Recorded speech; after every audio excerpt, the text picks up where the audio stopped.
Yeah, okay, for my slide.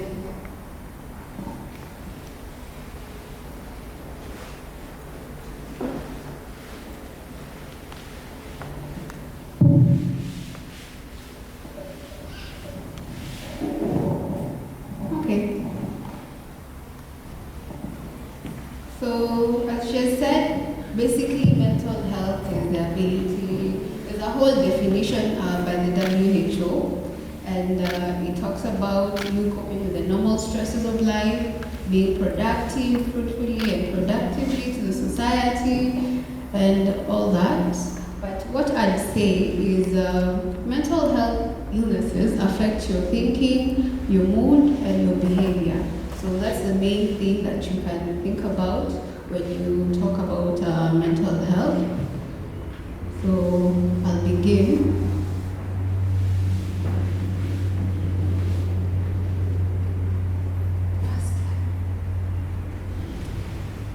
Okay.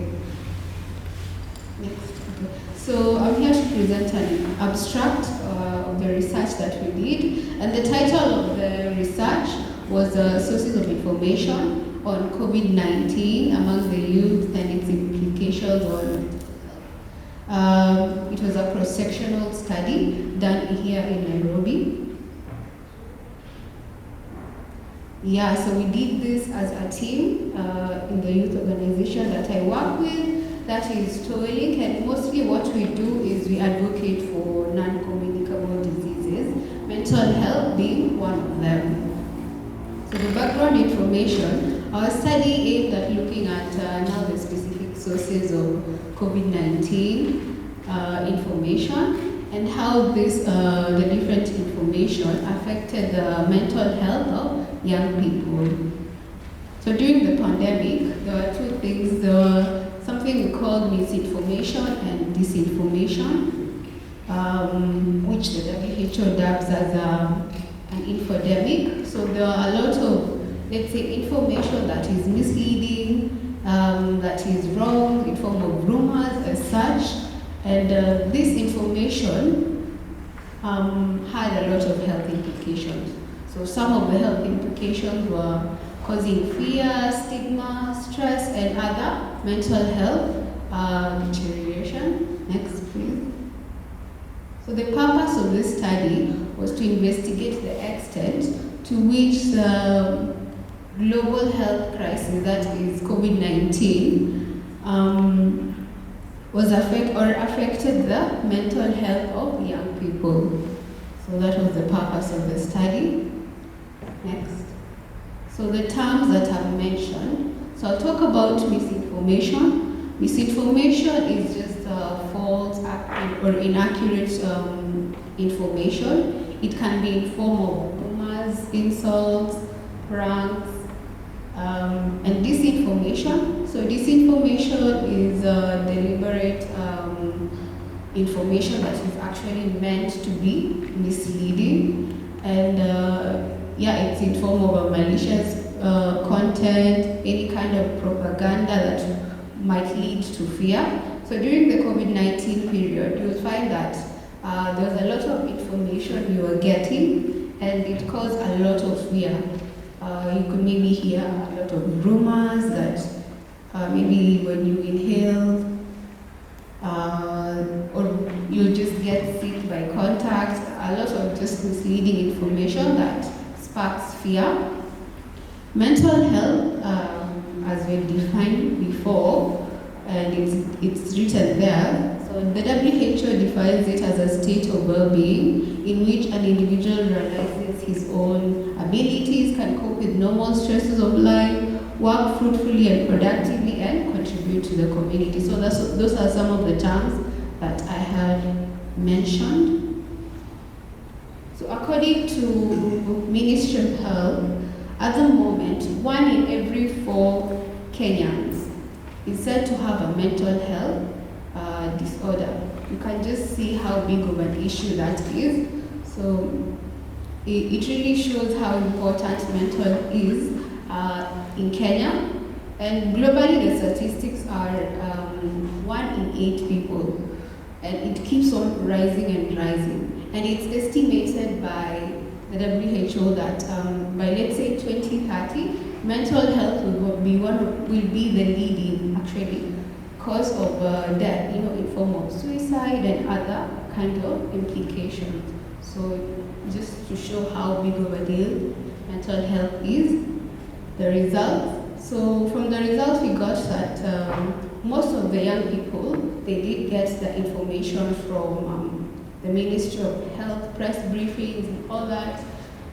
But still, among those majority of people, some of them, about 56%, information from social media platforms such as Facebook, Twitter, and this information that they got sparked a lot of fear because it was not accurate. So, yeah, so 35.7% felt confused by the information they got from these outlets, even though they still followed the information that they got from them.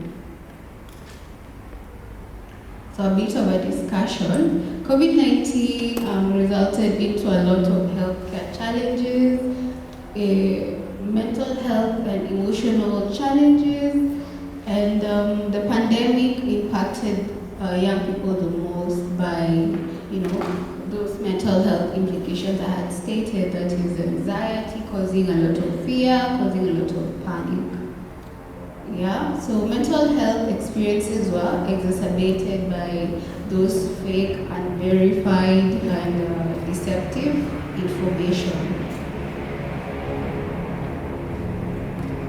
Conclusion. So the study concluded that these televised briefings that we used to get from Ministry of Health leaders were the most credible source of information and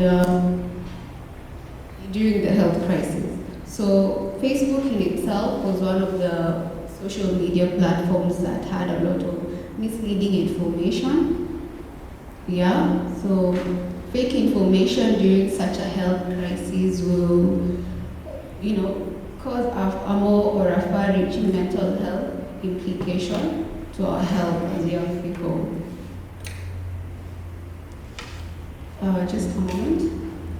So it is important that the Ministry of Health to develop strategies to counter such information. That it's what you got from now the study. It will be very important for Ministry of Health and related authorities to use such studies to develop strategies to counter information spread through these various social media channels.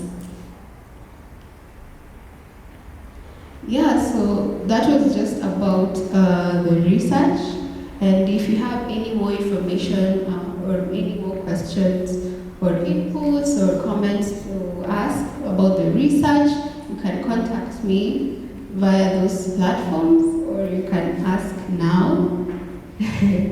Yeah. Before the question. Oh, okay, questions first. Do you have any questions?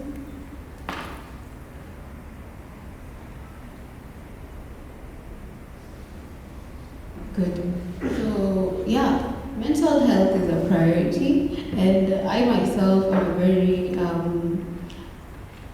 I'm an advocate for mental health from personal experience, and also it's just a whole passion because I'm into NCD advocacy. So just to mention that mental health is a priority to your health, and make sure you take care of your health, and yeah, it's very important. Thank you so much.